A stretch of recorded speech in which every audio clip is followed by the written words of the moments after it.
Hello, I'm Dr. Dave Johnson. I'm with the Employee Assistance Program, and I am here this afternoon with my friend and colleague, Nurse Heather Hans.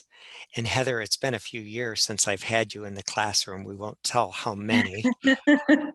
You've been on that COVID unit, the COVID intensive care unit of our hospital, providing that front line hands on. You're the nurse lead. So you've provided the care yourself and you've helped to coach and lead those on that critical front line. How do you, when you look back, process what took place? What really took place? How do you even process it, Heather? We're still all working on processing for Mm, sure. mm. So it's been a year since we've had our first COVID case in the unit.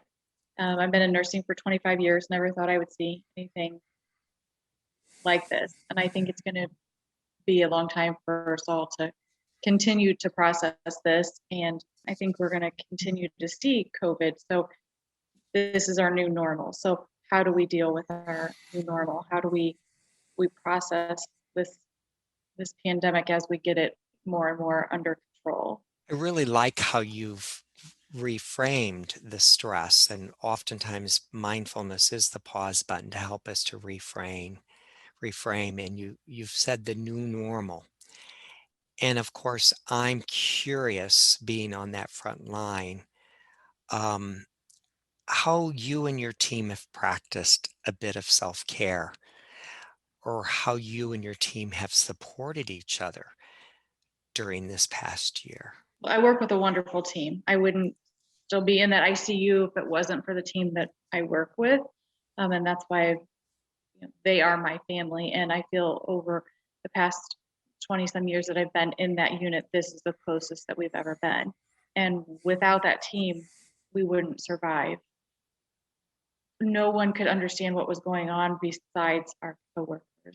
I have loving family and friends that wanted to be there and support us. We were all working overtime, especially during that 6 month period where it was really bad.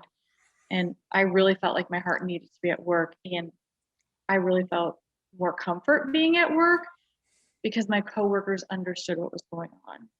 And there was often times where we debriefed one another in the middle of the night. We were calling each other after our shift. Um, we would often meet in the chapel to pray before our shift. We relied strongly on the holistic response team that would come down and give us the massages and the encouraging words, or just a hand massage. I mean, they weren't. Let's be honest. There was doctors' offices that refused to see us as being COVID nurses. Um, they would, not want to see us as patients. So we felt out of place as well because of the work that were doing. Your words touch me because I had images being in nursing, what was taking place, and yet I could not imagine.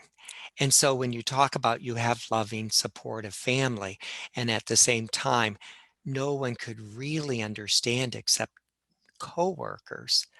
Of course, your coworkers would anchor, and the closeness that you were a good team before, but boy, can you share any words about the care that was provided and how you helped to ground or help the individual patients on those units? The patients were scared. I mean, they're scared. They have this virus that is brand new. They know it's very dangerous. Um, we're often the last person they speak to before they're being put on a ventilator. We are the last face that they see before putting on the ventilator. So that personal touch, being there for them, trying to calm them. We try to facilitate, being able to do a Zoom call with their families before putting them on the ventilator, because we don't know if they're going to come off. We don't know if they're going to get to talk to their families again. Um, and families were very, very appreciative of that.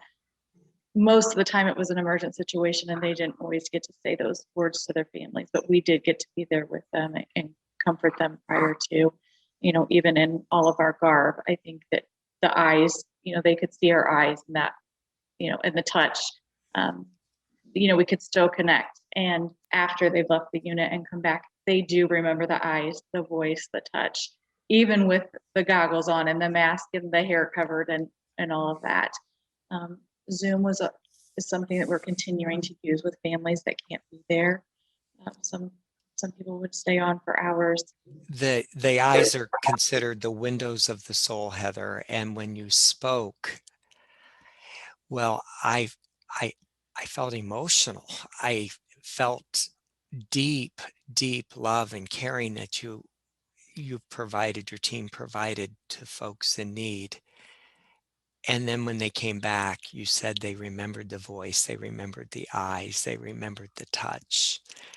And so as a nurse and as a leader today, I think you have been transformed. Is it too big of a word for me to say that you? Oh, goosebumps.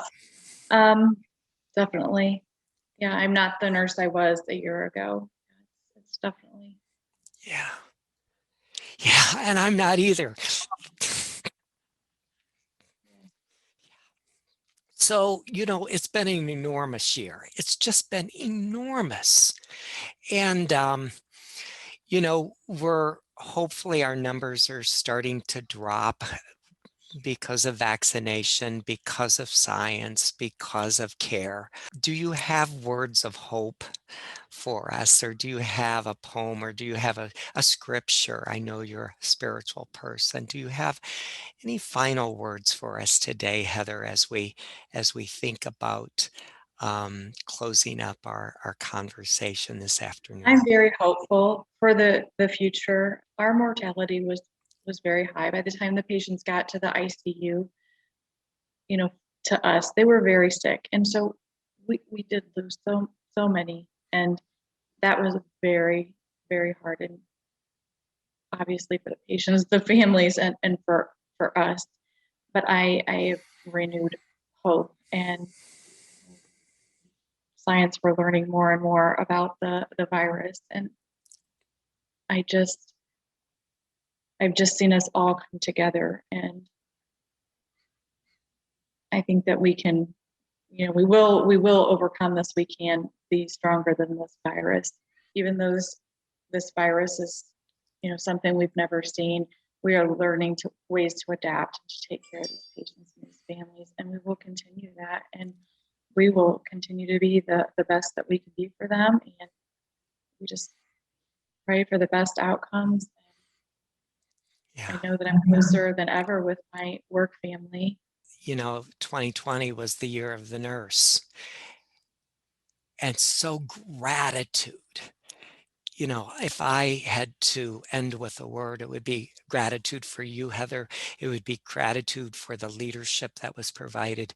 It would be gratitude for the eyes and the ears and the soul that you touched each and every individual, during this past year. So thank you.